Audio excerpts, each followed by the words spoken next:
Muy buenas tardes, gente de Tapiales, de La Matanza, de Madero, vecinos. Empezamos hoy otro programa de Prohibido Olvidar, un programa hecho con memoria, para la memoria, para tener en cuenta el presente que estamos viviendo y cómo nos afecta.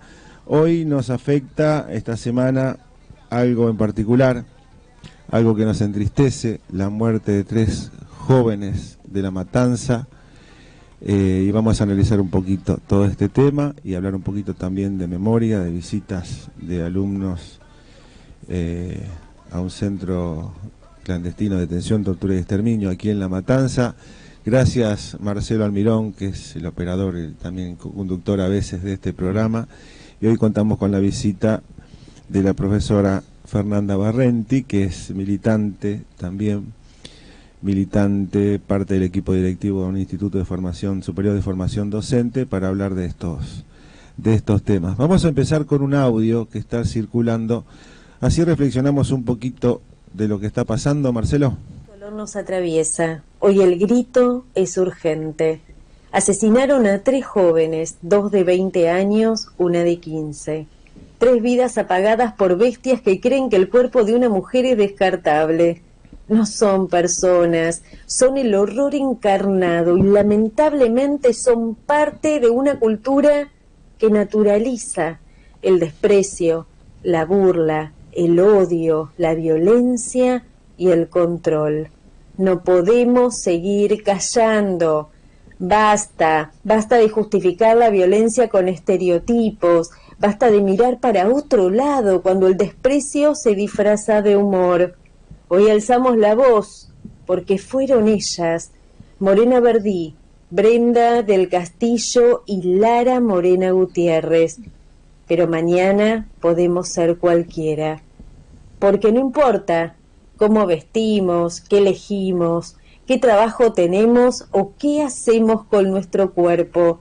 Lo que importa es el respeto, y eso es lo que falta. Hace días circulaba un video donde 2 hombres simulaban embolsar a una chica por intensa. Ayer aparecieron 3 chicas en bolsas. ¿Advertencia? ¿Casualidad? Lo que está pasando es grave y hay que decirlo. No queremos más bolsas, queremos abrazos, cuidados, límites claros y vínculos que no duelan. Queremos que el deseo sea libre, no peligroso. Por eso proponemos semanas de reflexión, de acción, de memoria. Necesitamos que se trabaje en las escuelas, profesorados, en las casas y en las redes. Necesitamos ponerle palabras a lo que pasó, no callarnos y decir basta. Debemos luchar para poder construir una sociedad justa, donde podamos ser libres y no vivir con miedos y con inseguridades. Tenemos que seguir luchando por una sociedad sin violencia, una sociedad que entienda que nadie es dueño del cuerpo del otro y que nadie puede decidir sobre la vida ajena. Por eso decimos, basta de femicidios. Todas las vidas son importantes. Basta de femicidios, basta de narcoestado. Este estado corrupto, narco y ausente es responsable del crecimiento de la violencia. Milei, Expert, Bullrich y Ritondo son parte de la narcopolicía.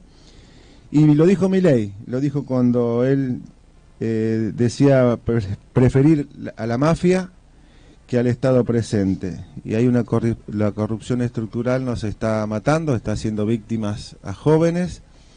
Y esto de vivir con miedo, como decía recién el audio, en el caso particular, y muchos de nosotros los que fuimos víctimas de terrorismo de Estado, vivimos épocas, años de miedo, y esto nos obliga a ser, no sé si empáticos, no sé si ponernos en el lugar de las víctimas, de las mujeres, pero no se puede vivir con miedo. Nadie se merece vivir con miedo, menos nuestras hermanas, nuestras madres, nuestras compañeras, nuestras hijas, nuestras vecinas, nuestras alumnas. Nadie se merece vivir con miedo. Y antes de empezar con Fernanda, yo quiero hablar con Fernanda una pequeña confesión. Tengo 63 años, vengo de una generación machirula. Cuesta sacarse muchas cosas de encima. Y mi primera reacción, que no fui el único, cuando me enteré de esto, varios, inclusive mujeres que me han escrito, no sé si culpando a la víctima por exonerar a los asesinos. Del lado de, estas chicas sabían lo que hacían, estaban trabajando en la prostitución, sabían sus riesgos, y es como que estamos echando la culpa otra vez a las víctimas. Y esto me trae a la mente viejos recuerdos de aquellas épocas de la dictadura, cuando se decía algo habrán hecho, y hablamos con los jóvenes sobre esa frase, algo habrán hecho los desaparecidos, sin pensar que militaban ideología, metiéndolos en una bolsa a todos, a estudiantes, a chicos, adolescentes, obreros, trabajadores, sindicalistas, docentes. Y pasa hoy con estas chicas, algo hicieron. Andaban trabajando, salieron a la noche con la pollerita corta, con una pupera, excitando a los tipos, y los tipos por eso, por ver algo lindo, se excitan y tienen derecho a violarlas, a matarlas, a descuartizarlas, a quemarlas, a meterlas en bolsa, como decía el audio, pasó con esta chica. Vamos a hablar con Fernanda. Yo sé que no estuvo bien, pero fue mi primer instinto, porque yo, a mí como padre, no se me ocurre, no se me pasa por la cabeza eso de poner a mis hijos en un riesgo, pero no estoy dentro de un contexto socioeconómico que me lleve a eso. Hoy hay una sociedad, una economía que a mucha gente las obliga a recurrir o al robo, a ser soldaditos de los narcos, o a la prostitución. Y Milei dijo, podemos disponer de nuestros hijos. Y lo que está pasando ahora es, bueno, si no lo puedo vender por órganos, descuartizarlo, bueno, lo prostituyo, lo entrego. Y este mensaje no es casual, ¿no? Lo que pasó ahora, como se dijo, una pequeña publicidad, que le metían en una bolsa a una chica en un YPF, o una estación de servicio, hoy se encontraron a estas chicas en bolsa, ¿no? Y después hubo en Plaza de Mayo actos donde se ponían bolsas mortuorias a políticos, colgados de las rejas. Así que es un mensaje que viene trabajando en nuestras cabezas muy fuerte, ¿no, Fernanda? Bueno, primero, buenas tardes a todos, a todas.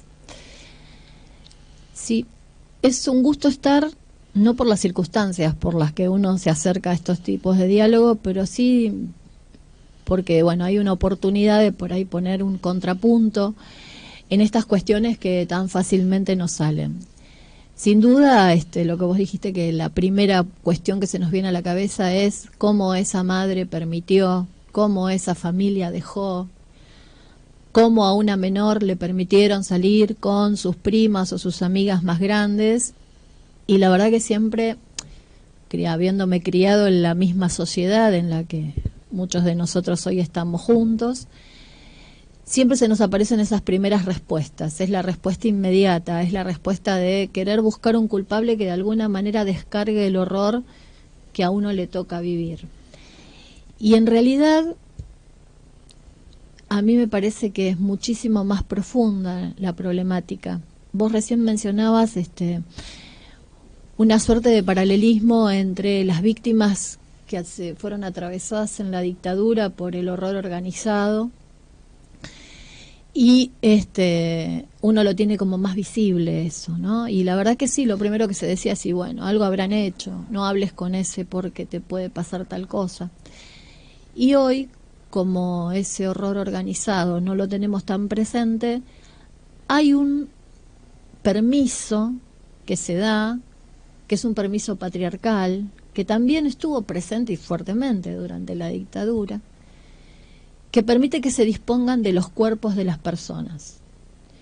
Y la verdad que lo digo así en términos casi brutales y casi tratándolos como objetos, porque los cuerpos de las personas pasan a ser pertenencias de alguien. Cuando se despersonaliza, cuando no tienen nombre, cuando, como hoy comentaban en la visita al Vesubio, les ponen un número y una letra, dejan de ser personas reconocidas, de tener una familia, para pasar a ser solo un objeto del deseo y del goce de otros y de otras.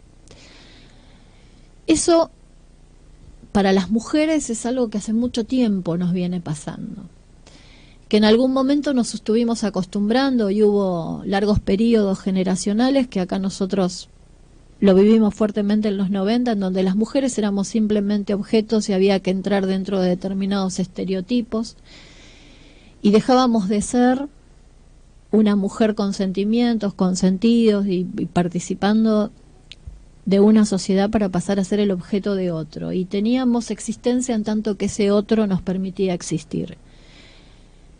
Gracias a los movimientos feministas y gracias a una gran militancia que se dio en todos tipos de ámbitos, porque no solamente en las escuelas, sino en distintos ámbitos, hoy podemos pensar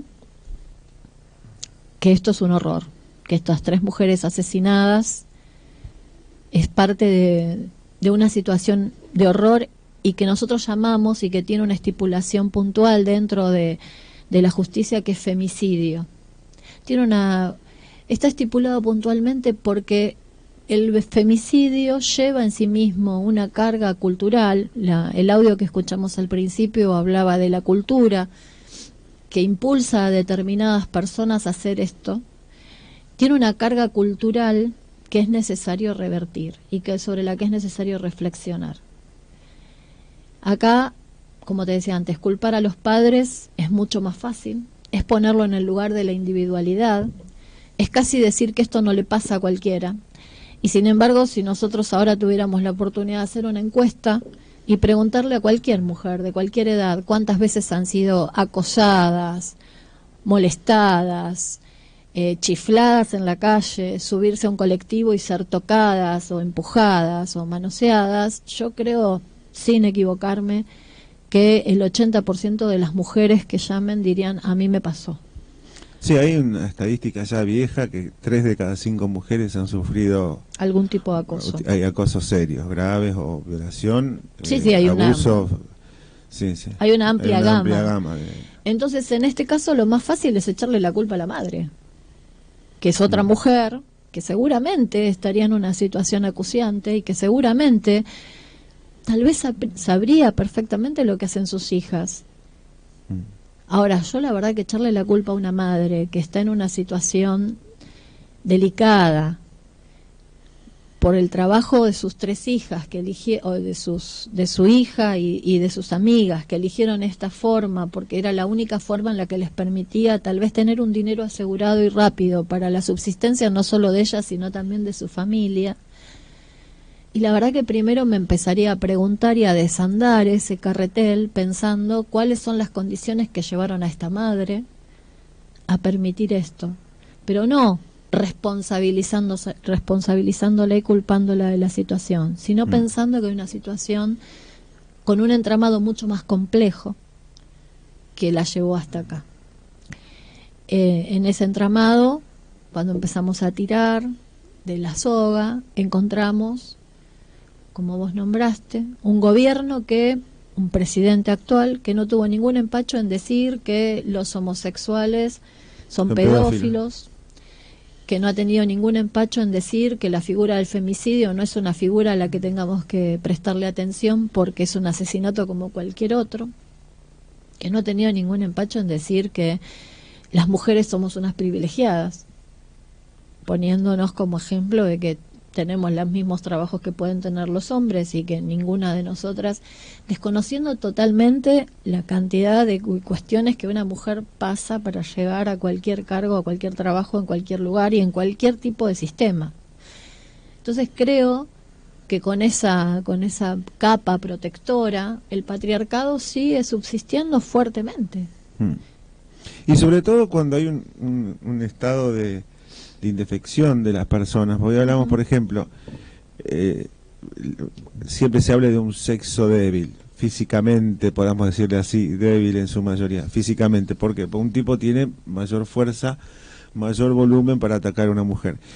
Y hablando hoy con sobrevivientes de Vesubio, cuando una persona, siendo hombre, mujer o lo que sea, en un calabozo atado en una cama es vulnerable, Ujú. y fueron víctimas de toda clase de torturas, vejaciones, y ahí es cuando el morbo, el sadismo de esa persona afloró, y bueno, esta persona es mía y yo hago lo que quiero. Ujú. Mi vida depende de si yo digo que sí, si yo digo que no. Y en el caso de estas chicas, jovencitas o como de cualquier mujer, también sucede eso. No sé si es... yo sé que es producto de una sociedad machista que viene hace siglos, digo yo, no es de ahora Sí. esto, pero la indefensión de las juventudes es un factor que influye, que haya... Antes había un Estado que estaba presente, un Ujú. Ministerio de la Mujer, ahora el Estado, en vez de estar presente, hay un narcoestado, porque esto, como se investigó, hay una estructura complicada detrás de no solo el narcotráfico, también tráfico de personas, como se decía antes, trata de blancas, explotación de Ujú. criaturas.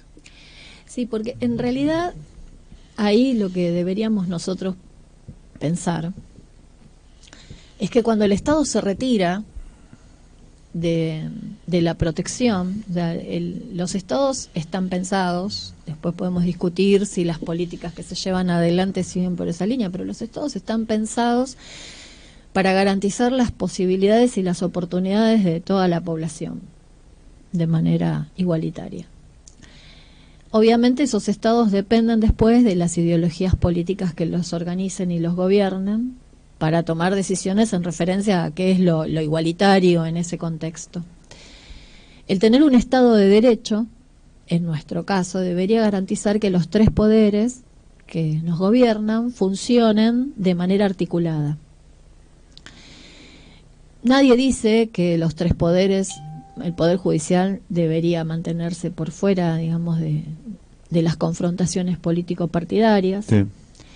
Pero en el Poder Legislativo y en el Poder Ejecutivo nosotros tenemos obviamente presencia político-partidaria.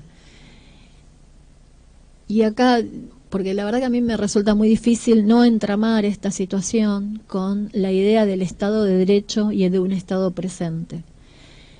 No todas las políticas pensadas desde los que gobiernan tienden a sostener un Estado de Derecho.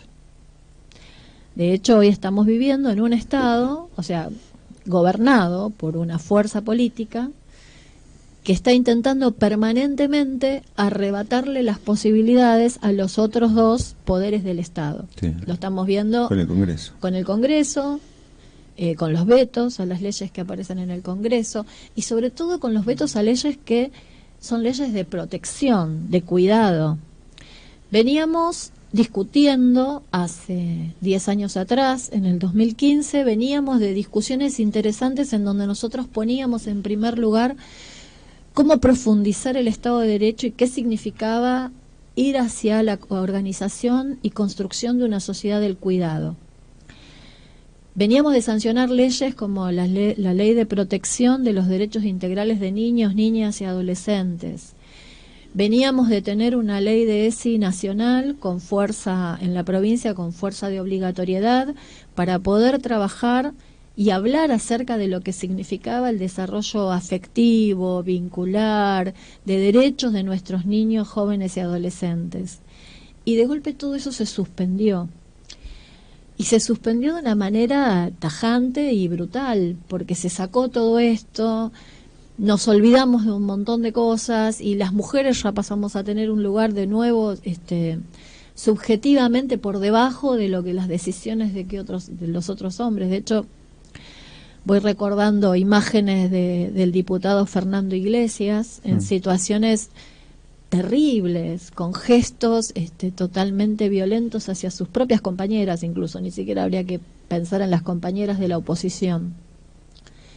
Y obviamente discursos permanentemente de odio y de enojo, echándonos la culpa a las mujeres de lo que a nosotras mismas nos pasaba, o sea, ¿no? Autoculpabilizándonos. Entonces digo, eso se trató de revertir, no lo logramos, porque una de las cosas que también decía el audio es, hablemos de esta cultura. La cultura no se genera de un momento para el otro. La cultura lleva años de reflexión compartida, años de discusiones, años de puntos de vista diferentes, y lleva años de acuerdos y de sostener esos acuerdos. Y la verdad que nosotros no hemos tenido tiempo. Entonces el Estado de Derecho se resquebraja. ¿Para quiénes hay Estado de Derecho? ¿Para los que pueden pagarlo? Para estas 3 chicas que estaban en situación de prostitución, vamos a ponerlo así porque aparte en todos los medios sale, sí, ¿no? Sí. Que estaban vinculadas a narcotraficantes o al narcomenudeo o a no sé, porque yo no puedo hablar correctamente de estas cosas porque no soy parte de la investigación, me guío por lo que aparece en las redes. ¿Qué Estado de Derecho hay para ellas? ¿Qué Estado de Derecho hubo para ellas? Hoy mencionaba, Fernanda, antes de empezar, que parece que necesitamos que las chicas sean malas sí. para justificar lo que les pasó. Malas dentro de la moral, decir, bueno, estas chicas eran unas atorrantas, trabajadoras de la noche, trabajadoras sexuales, saben lo que les puede pasar. Y en un caso, pensemos que estas chicas vienen de un barrio de La Matanza, están en los monoblocks, son de clase baja, están haciendo algo. Pero la cuestión es, mencionaste un caso de una persona de un country. Sí, porque en realidad yo creo que las sociedades a sí mismas tratan de compensarse, ¿no? Los grupos sociales, sobre todo los que están mirando para otro lado cuando estas cosas suceden, ¿no? Entonces tratan de compensarse jugando a la mala víctima y la buena víctima. La buena víctima debería haber sido, por ejemplo, una mujer de su casa que salía todos los días a llevar a los chicos a la escuela, hacía las compras, y esto le pasó eventualmente. Y entonces a la buena víctima, lo que tenemos, que ese atacante de la buena víctima es un loco perdido, psicópata, que le pasó tal cosa. Entonces ahí podemos ir justificando que no, la cosa era así y pobre, tuvo mala suerte. Pero la sociedad, cuando aparecen estos horrores, necesita una mala víctima. Esa víctima en la que está todo mal, en la que es pobre, vive en un lugar terriblemente alejado y sin nada, y la madre la prostituye, y los hermanos, y ya seguramente habrá sido violentada o abusada por alguien de su familia. Y encima es de conurbano, de La Matanza. Bueno, y después viene, por supuesto, después viene toda la estigmatización social y el uso político de eso, por supuesto, de La Matanza, del conurbano, pero y nunca... y no fueron capaces de entrar en ese lugar y urbanizar esos espacios. O sea, empiezan toda la catarata de cuestiones que hace que esas víctimas sean las víctimas justas para que esto les pase. Entonces volvemos a culpabilizarlas. Y yo ponía el caso de Nora Dalmazo, que Norita Dalmazo fue víctima de un femicidio. Vivía en un country en el medio de Córdoba, en un lugar muy caro, y la matan en su casa, la asesinan, obviamente víctima de femicidio, y necesitaron ensuciarla, y necesitaron que fuese justamente una persona que tuviese todo mal para justificar su muerte. Entonces dijeron que ella era infiel, que se acostaba con la mitad de Córdoba. No me voy a olvidar las remeras que se hicieron, que decían: yo no me acosté con Nora Dalmazo. Después necesitaron que su familia fuera una familia con totalmente disfuncional, con muchas dificultades, que el marido sospechaba que ella le era infiel, que los hijos tenían problemas con ella. Hicieron toda una invención terrible, ensuciando a toda una familia que además tenía que correr con el duelo de que la madre había sido asesinada en su propia casa, para después de mucho tiempo descubrir que el verdadero asesino había sido uno de los obreros o de los albañiles, que se metió, que ella estaba en su casa y se metió porque estaba haciendo una obra. No solo la violó, sino que aparte la mató. Una mujer que tendría la vida que tendría, pero que nada justificaba que la asesinaran.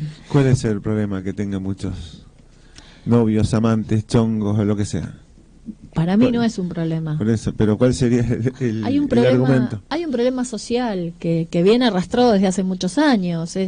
Siempre fue muy importante que la mujer fuese pura, casta, se casara virgen.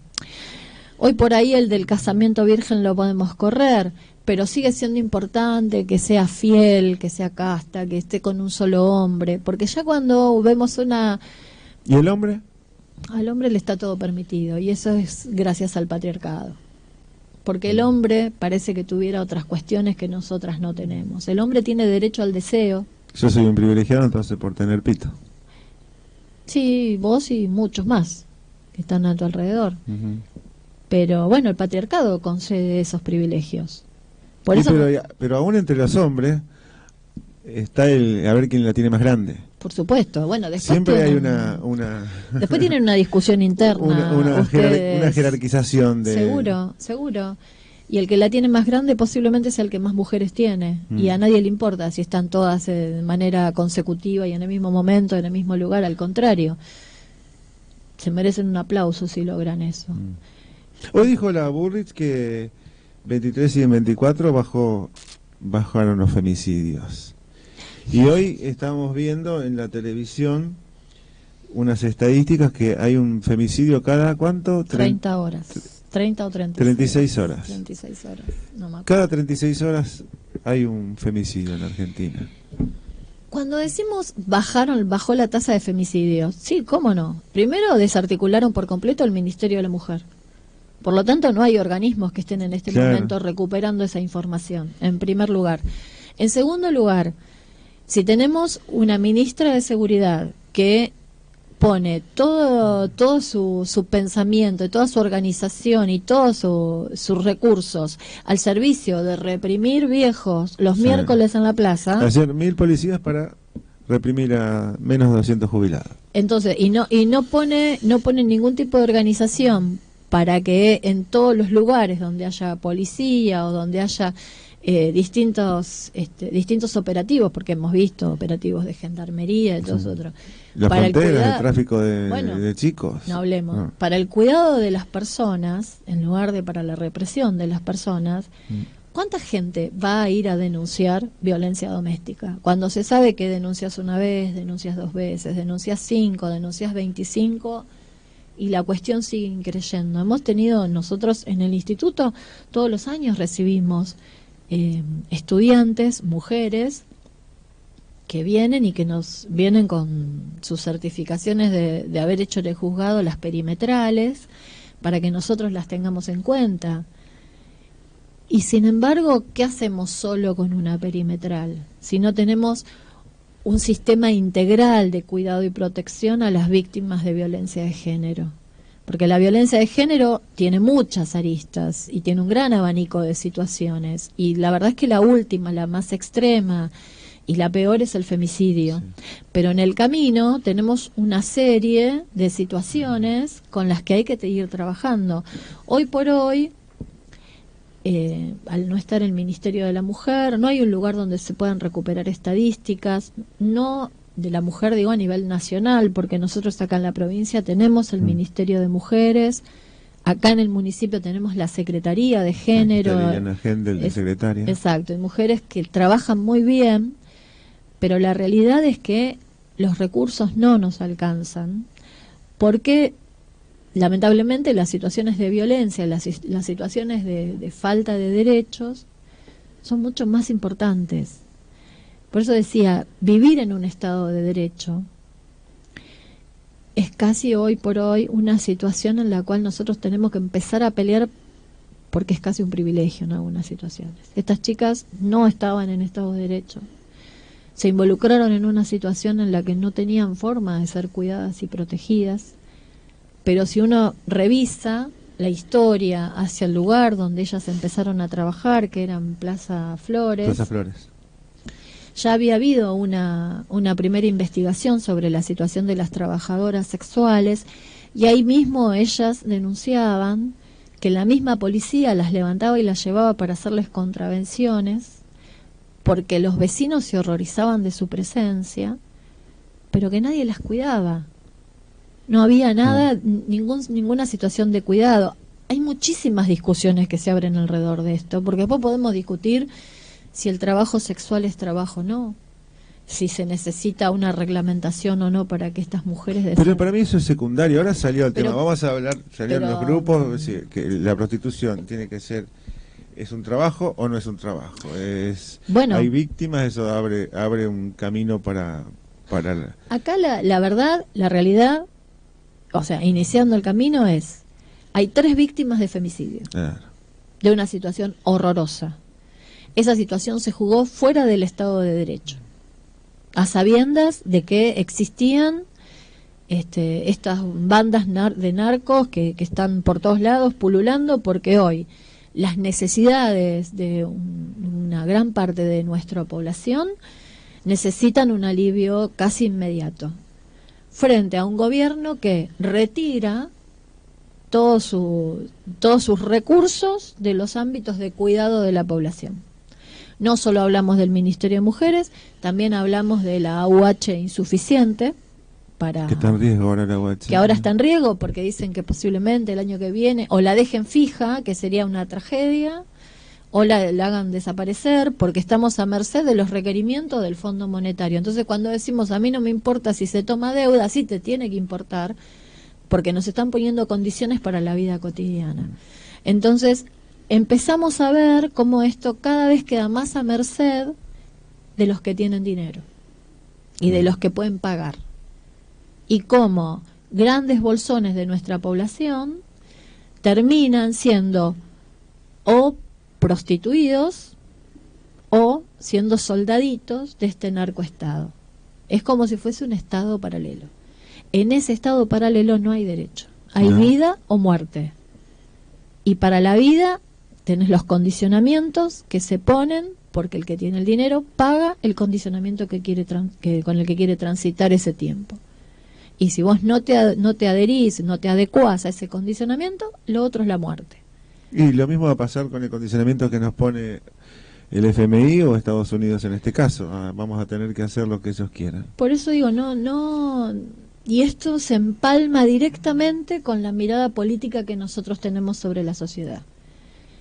Y la única forma que tenemos nosotros de revisar o de poner en juego nuestra opinión frente a esa mirada política es yendo a votar. Y sabiendo qué votamos, no dejándonos engañar con espejitos de colores. Así que el 26 de octubre... Sí, bueno, el 26 de octubre que va a ser volver a hacer fuerza, porque hay un montón de cosas que nosotros no podemos permitir que sigan así. La destrucción que produjo este gobierno en 2 años, los que trabajamos en educación hace mucho tiempo, sabemos que vamos a tener muchísimo tiempo por delante para revertirla. Porque en estos 2 años estamos teniendo muchos niños, niñas, adolescentes, sobre todo adolescentes que han dejado la escuela, que se han caído del sistema, que han necesitado salir a trabajar, a hacer changas, a hacer cualquier cosa, como el caso de esta adolescente de 15 años que fue con sus 2 amigas, con sus 2 primas a trabajar. Y sabemos que del otro lado hay quienes consumen esto. Ahí está la cosa. Y una sociedad incels, últimamente, libertarios pajeros, se consume más todo lo que es Y sí, los contenidos, los cafecitos, todo ese tipo de cosas. todo ¿no? ese tipo, claro. Y eso da plata. Y eso da plata en efectivo y rápida. Sí. Y ante la necesidad, esto empieza como a crecer. Y cada vez se hace más fuerte. Entonces digo, ahí es muy difícil porque es un entramado en donde juega la corrupción, en donde juegan las distintas situaciones de vida de las personas que están en esos lugares. Entonces es muy muy difícil desentramar, pero ya para empezar, sabiendo que estas chicas declararon hace un tiempo atrás que era la misma policía la que estaba alrededor de ellas, ya podemos imaginar que hay connivencias de distintos tipos, que no solamente es la mamá que sabía que las mandaba a trabajar y esa barbaridad que estamos diciendo de que ellas sabían dónde se metían, porque no importa si yo sé dónde me meto, nadie tiene derecho a quitarme la vida por eso. Nadie tiene derecho ni a golpearme ni a violentarme porque me metí en un lugar donde podría haberme pasado esto que les pasó a estas chicas. Ahí me parece que ese es el límite concreto. Bueno, hay que ponerle fin a esto, volver a tener la posibilidad de que el Estado controle este tipo de cosas. Nunca va a ser al 100%, por supuesto, porque hablamos por los jubilados, por ejemplo, nunca estuvieron excelentes, pero siempre han tenido posibilidad de sus remedios, había más controles, posibilidad de que las mujeres que eran víctimas en su casa de violencia, un lugar a donde acudir, donde alojarse. Bueno, ahora eso se acabó. Y bueno, votemos el 26 de octubre a Jorge Tayana y volvamos a recuperar lo que hemos perdido, porque tuvimos una copa hermosa, era este país, pero se rompió, la rompieron. Ahora hay que volver a armar esa copa, pegarla. Los japoneses tienen una imagen para eso y lo recuperan con oro, arman de vuelta el jarrón o la copa con oro y le dan valor a eso, el rearmado. Pero no podemos estar armando nuestra vida, nuestro estado cada 4 o 5 años otra vez, todo el tiempo nos agota, nos cansa, nos deprime, nos angustia. Pero hoy hablabas que las marchas, especialmente vos sos feminista, y hablábamos de la ornamentación de las marchas, como es la marcha del orgullo, como es la marcha contra los derechos humanos, cuando hacemos los hijos y las madres. No perdamos la expectativa, la esperanza o la felicidad. Estas cosas nos tienen que, por supuesto que nos duelen mucho. Sí, ahí hay algo que nosotros decimos en educación, yo siempre digo lo mismo. Si yo no tuviera la esperanza y la expectativa de que mis estudiantes pueden recibir algo de todo esto que yo entrego y a la vez pueden creer y pelear para cambiar el mundo en el que estamos, me pondría un kiosquito. Claro. Me voy de educación. Si yo no creo que la educación puede cambiar algún horizonte, me voy de la educación. Pero como todavía sigo creyendo que eso es lo que nos puede pasar, insisto con la educación y peleo con la educación y discuto, porque hay algo que nosotros no queremos perder de vista, que en el fondo nosotros ponemos en juego la pedagogía de la ternura, la pedagogía de la esperanza, pero ni la ternura ni la esperanza como algo así etéreo y que no le llega a nadie, sino tanto la pedagogía como la esperanza como esto que puedo construir día a día con el otro. Entonces, cuando hablábamos de las marchas y yo decía, bueno, si hubiera sabido que íbamos a salir al aire, que me iban a estar mirando, me hubiese maquillado como me maquillo cuando voy a las marchas, tanto a la del 8M como a la de Ni Una Menos, como a la Marcha del Orgullo, porque también una de las cosas que hay que tener en cuenta en esto es que las compañeras trans, travestis, también son víctimas de estas situaciones. Y con mucho odio, eso sí que son crímenes, bueno, todos son crímenes de odio. Ensañamiento especial también. Sí, hay una cosa muy terrible. Entonces, cuando vamos a las marchas, vamos con mucho color, con mucha vida, nos ponemos los brillos, nos llenamos de glitter. Yo decía, me hubiera traído las pestañas de colores, pero no porque uno está llamando la atención, porque en ese ámbito todas estamos igual, sino porque festejamos con alegría, seguir estando en la calle, seguir estando vivas, seguir sosteniendo la memoria de las que no están y poder dar una muestra de amor. O sea, es muy difícil hablar del amor en un contexto en el que sabemos que hay 3 jóvenes recién asesinadas, víctimas de femicidio. Es muy difícil, pero hay que seguir militando eso. El amor es lo que nos sostiene. Y hoy la ternura es revolucionaria. Sí, en este momento. Porque hoy sería mucho más fácil salir a matar a alguien. Lo que pasó, así como en un primer momento, en donde fueron a balear la casa de una de las chicas porque la hicieron responsable de la muerte de las otras 2. Y sí, eso por ahí es hasta casi lo previsible. Y bueno, pero de eso hay que levantarse, y de eso, a levantarnos de esas situaciones extremas y terribles nos enseñaron las madres y las abuelas. Sí, esto es lo que se logra, pobres contra pobres. Claro. Claro, y entonces en vez de ir a balear a estos narcos o la red o quien haya sido, se agarran entre las mismas familias, pero las incluso, amistades, el vecino. Pero incluso no terminan esos narcos. No. Porque ese narco, ¿cómo llega a estar instalado en ese lugar? ¿Quién le permitió llegar hasta ese lugar? Bueno, ahí ya hablamos de complicidad. Por eso, entonces digo, volvemos a que el Estado tiene una amplia responsabilidad sobre esto. No solo poniendo a disposición la UH, los servicios necesarios para que nuestro pueblo viva dignamente.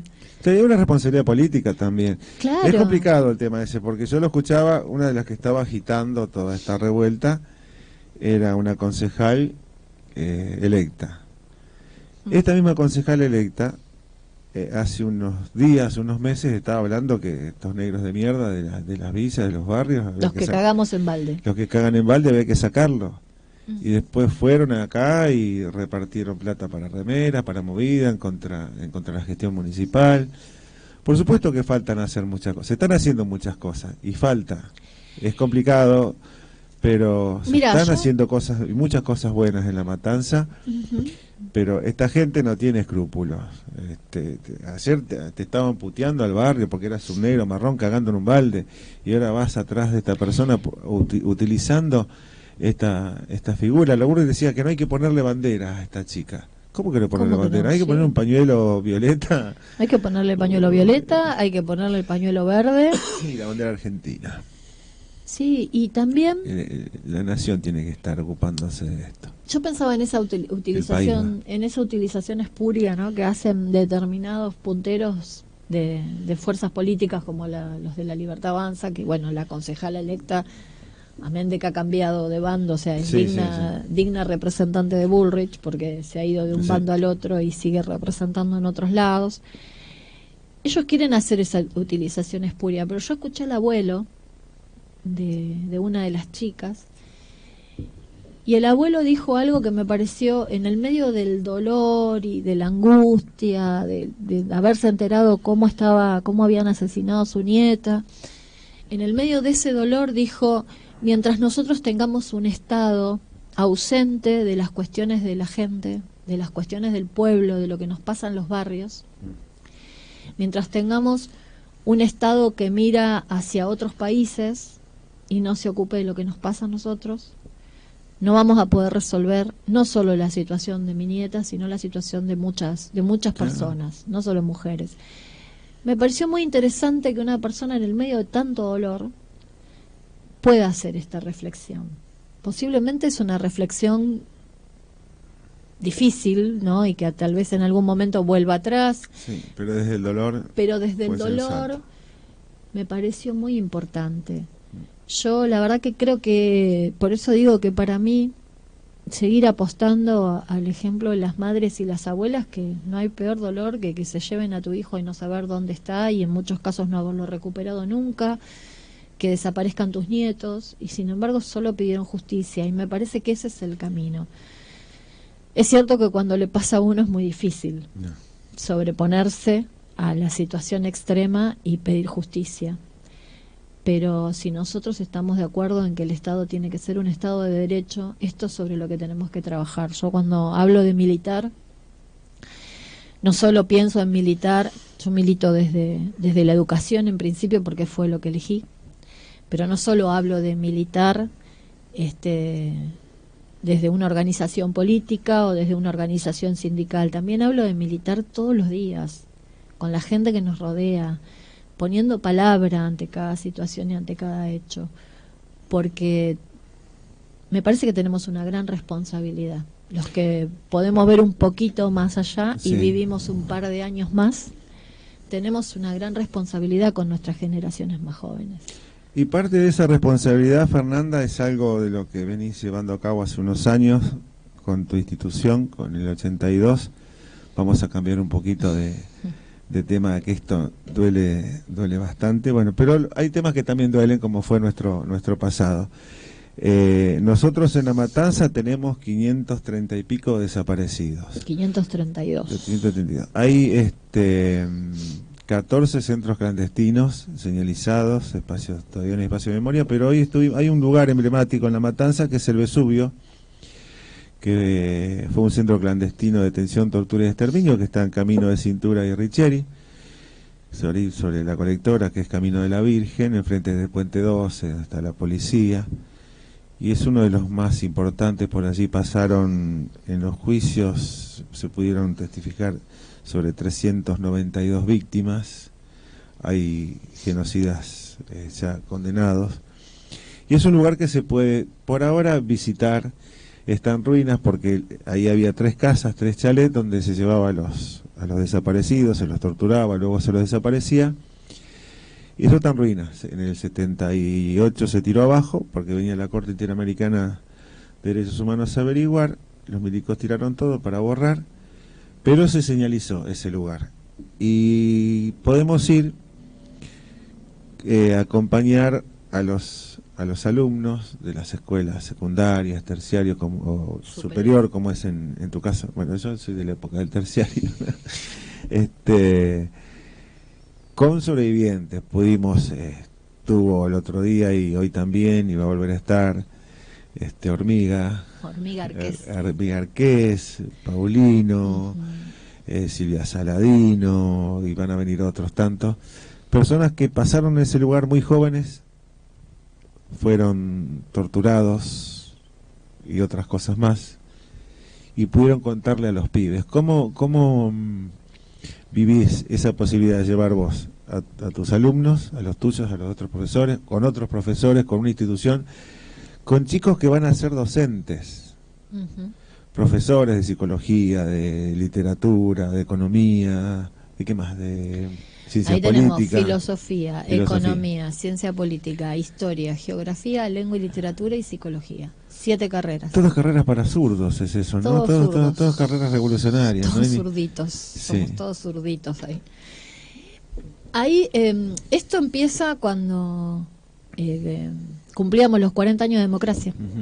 Nos parecía que había que empezar algo fuerte saliendo de la pandemia, o sea, como que se dio una confluencia de situaciones que nos estaba como alterando porque veíamos que nuestros estudiantes no entendían qué había pasado el 24 de marzo. O sea, del 2 de abril había como por ahí un registro más importante porque tenía que ver con la guerra de Malvinas. Nosotros tenemos muchos veteranos de Malvinas en Matanza. Y la verdad que el tema de la guerra de Malvinas en las primarias toma mucha relevancia, y en las escuelas en general, porque sobre todo a partir de la revalorización de los veteranos, toda la provincia de Buenos Aires se les dio la oportunidad de incorporarse a trabajar en escuelas como auxiliares. Entonces casi todas las escuelas de Matanza tienen al menos un auxiliar que es veterano de Malvinas. Eso hizo que se fuera como poniendo en énfasis que bueno, quiénes eran, y en las escuelas se pueda tomar el testimonio de los mismos compañeros que trabajaban ahí. Entonces Malvinas era un poco más reconocido. Y había como un fantasma oscilando sobre el tema de los derechos humanos, como esta cosa de esta gente que son los zurdos, que aparte reciben subsidios y no se entendía bien. La pandemia volvió más oscura esa parte de la historia. Y cuando volvemos de la pandemia y nos encontramos con que en el año 23 venían los 40 años de democracia y empezamos en las últimas etapas del 22 a hablar con nuestros estudiantes a ver qué es lo que sabían, descubrimos que no sabían. Esa parte de la historia era una parte de la historia bastante oscura, oculta, desconocida, y quedaba solamente en que el 24 de marzo del 76 había habido un golpe militar y no mucho más. O sea, no se conocía mucho ni de lo que había pasado antes, ni de lo que había pasado durante el golpe militar, ni de lo que había pasado después. Entonces nos pusimos a trabajar con esa idea y la propuesta era llevar a nuestros estudiantes del nivel superior en condiciones de iniciar la carrera docente. Sí, primer año. Claro, primer año. Algún lugar en donde pudieran visibilizar esto de primera mano. Aparecieron otros espacios como la ESMA. Era muy difícil llegar a la ESMA porque todo el mundo quería ir a la ESMA y entonces era difícil conseguir un espacio. Nosotros somos muchos, ya te digo, 7 carreras. Y micros no hay. Micros, claro, micros para tantos pibes era muy difícil conseguir, 7 carreras. Sí, son muchos. Ayer, el lunes fueron, el martes fueron 125. 120, sí, 125, ayer 80. Y hoy 60. Y hoy 60, 70, así que, y así vamos por grupos. Entonces digo, mover toda esta cantidad de gente era muy difícil. En primer año, el nuevo diseño que estamos atravesando nos permitía llegar y encontrar dentro de nuestro territorio distintas organizaciones e instituciones que acompañaran la enseñanza. Y nos pareció muy importante que en este contexto encontrar instituciones que acompañen la enseñanza desde el lugar de los derechos humanos, porque nosotros tenemos 3 grandes contenidos transversales en primer año. Uno es la ESI, Educación Sexual Integral, el otro es el ambientalismo, y el otro obviamente es el de derechos humanos, que en realidad los derechos humanos engloban a los otros dos, pero los tenemos por separado con la finalidad de su estudio. Bueno, nos acercamos a la subsecretaría de acá de Matanza, fuimos empezando a encontrar contactos de distintas personas hasta que nos pusimos en contacto con la gente de la Comisión Vesubio Puente 12. Y en ese momento, al tener un gobierno, digamos, de un tinte político más cercano al pensamiento de los derechos humanos, el centro del Vesubio dependía y depende actualmente de Nación, nos facilitaron la posibilidad de acceder. Claro, ellos se imaginaron, ustedes también se imaginaron que a lo mejor era un grupito, 30, 40 personas, cuando nosotros le dijimos, mira, nosotros somos 600, casi 700, depende de la cantidad.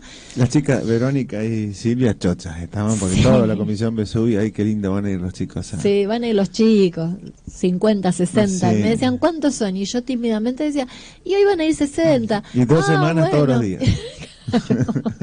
Pero igual siempre ustedes querían visitas, tomá. Sí, bueno, es mucho trabajo organizarlo, pero fue un trabajo compartido, porque yo debo decir, no fue una idea solamente mía, fue una idea común de los profes de primer año también, que se encontraban también en esta situación de decir, che, a nosotros nos pasaron muchas cosas que no podemos dejar que nos vuelvan a pasar. Y los derechos humanos se convirtió en una bandera del primer año, porque después hay muchos pibes que no siguen la carrera, o que la dejan y la van postergando y la siguen a la larga. O sea que si esto lo hacíamos en cuarto... Ayer, te iba a decir, ayer me escribió una compañera que es alumna de un cuarto año, y me dice, no sabía que iban, si no íbamos con mi comisión. Y todavía estamos a tiempo. Después podemos buscar, la semana que viene todavía estamos a tiempo de incorporarlos. Pero bueno, porque ha habido cuartos años, los que están en cuarto este año no han ido con nosotros, porque son los que están en tercero este año los que comenzaron estas visitas, y la verdad es que nos empezó a llenar a nosotros ese espacio, a nosotros como profes. Las primeras visitas eran como, bueno, no sé, a ver cómo nos organizamos, y después empezamos a tener un contacto más directo con los sobrevivientes, lo que nos permitió empezar a charlar con ellos de otras cuestiones y darnos cuenta como este eje que priorizamos en primer año, que es memoria, verdad y justicia, después se va abriendo hacia otra cantidad de ejes de derechos humanos que hoy nos atraviesan. Entonces, por eso hoy podemos empalmar el triple femicidio también con la necesidad de un Estado de Derecho que respete los derechos humanos, porque esas chicas tenían derecho a la escuela, derecho a comer todos los días, derecho a una vivienda digna, derecho a un ambiente sano, y no tenían ninguna de esas cuestiones. Entonces digo, ir al Vesubio con esta cantidad de estudiantes, llevando casi entre 600 y 700 personas por año, ya es el tercer año, de alguna manera nos permite a nosotros retomar fuerzas y seguir sosteniendo que memoria, verdad y justicia tienen que ser los ideales también de la educación, no solamente de los organismos de derechos humanos, de las distintas organizaciones que trabajan en eso, sino de todos y todas. Así que por eso seguimos yendo. Para nosotros, aparte, nos llena de orgullo porque nuestros estudiantes lo reciben y nos hacen unas devoluciones que muchas veces las compartimos con la comisión, descubriendo algo que ni ellos mismos creían que estaba, y empiezan a partir de ahí a investigar, a incorporarse, a hacer presentaciones que nos sorprenden. Muchas gracias a vos y a tus profes y a los chicos por estas visitas, y creo que hablo en nombre de la Comisión Vesubio también, y desde la Subsecretaría de Derechos Humanos también, ¿no? Sabemos que estamos escasos de personal, de recursos, como todo hasta ahora.